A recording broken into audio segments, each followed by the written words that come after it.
हमारे पास इन्विटेशन नहीं है तो हम क्या करेंगे जाके। उन्होंने कहा नहीं चलो भाई, पत्नी की बात तो माननी पड़ती है। जब वो वहां पर गए तो भेड़ू जी बैठे थे, ब्रह्मा जी वगैरह ये सारे लोग बताते हैं, लिखा हुआ है कि बैठे हुए थे।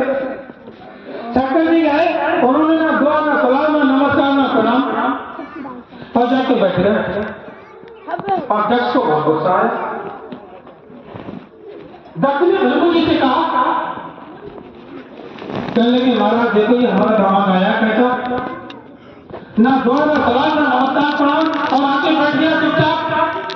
बोले मैंने आपके कहने से इससे अपनी कन्या, इतनी सुंदर कन्या मेरी, और मैंने बताओ इसके लिए कर दी जो ना कपड़े पहनता है ना कुछ, और आग लगाए रहता है और इसके गले में सांप पड़े रहते हैं, फिर भी आपके कहने से मैंने शादी कर दी।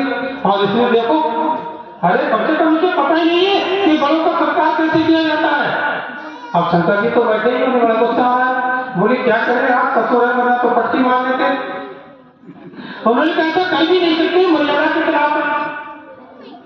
जब उसने बहुत बकवास की दक्ष ने, तो उनसे रहा नहीं गया, तो उन्होंने उसे श्राप दे दिया दक्ष के लिए। और श्राप भी कौन सा दिया, बोले तू ब्रह्म ज्ञान विहीन रहेगा, तुझे ब्रह्म ज्ञान ना मिले। अब आज हम पड़ोसी से कहते तुझे ब्रह्म ज्ञान ना मिले, वो और खुश हो जाएगा। कहा नहीं ये तो बड़ी अच्छी बात है, मुझे संगत में नहीं जाना पड़ेगा। लेकिन संत महात्मा, जब दक्ष को ये श्राप लग गया, शंकर जी के ससुर को, मैं तो शंकर जी का ससुर था, तो पता क्या बनना पड़ा, बकरा बनना पड़ा उसके लिए। और पहले के समय में बकरे बकरा सारी चीजें परीक्षा के जमाने से बंद हुआ, बाकी सारे लोग बोला करते थे। तो उसी बकरे को फिर शंकर जी ने ज्ञान दिया, तब उसे मुक्ति मिली सर्वमात्मा।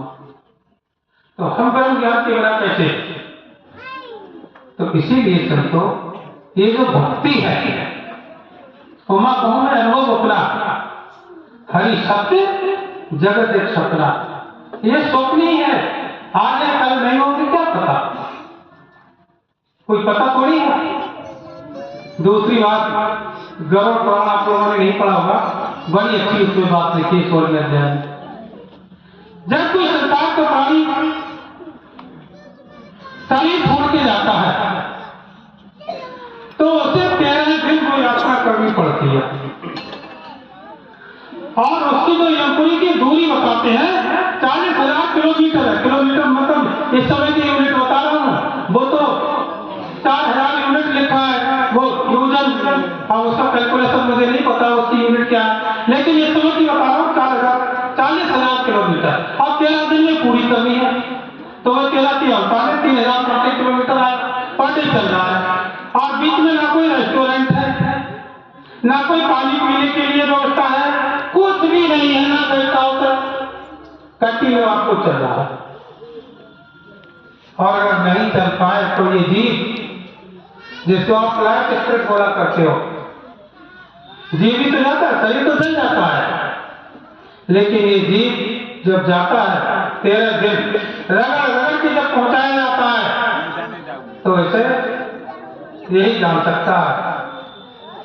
लेकिन आप सत महात्माओं के लिए आपकी पता क्या व्यवस्था है, आपके लिए कहीं आने जाने की जरूरत नहीं है। कितनी अच्छी सदगुरु ने व्यवस्था किया है। बोले तुम्हें यहाँ जाना नहीं है, यहाँ से निकले यहाँ चले गए, कहाँ जाना बताओ। अरे संत इसी में से आए हैं और इसी में मिल जाएंगे और हंसत जीवन बिता रहे हैं, अंत माने कहाँ जाना है, यहाँ से निकले इसी में चले गए। कोई वाहन की जरूरत है, वाहन की तो संसार को जरूरत है, क्योंकि उन्हें पता नहीं जाना है तो जाना कहाँ है। अगर नहीं पता हो तो खेत के नहीं जाएंगे। तो कितनी बड़ी सदगुरु ने कृपा की है सद्मात्मा।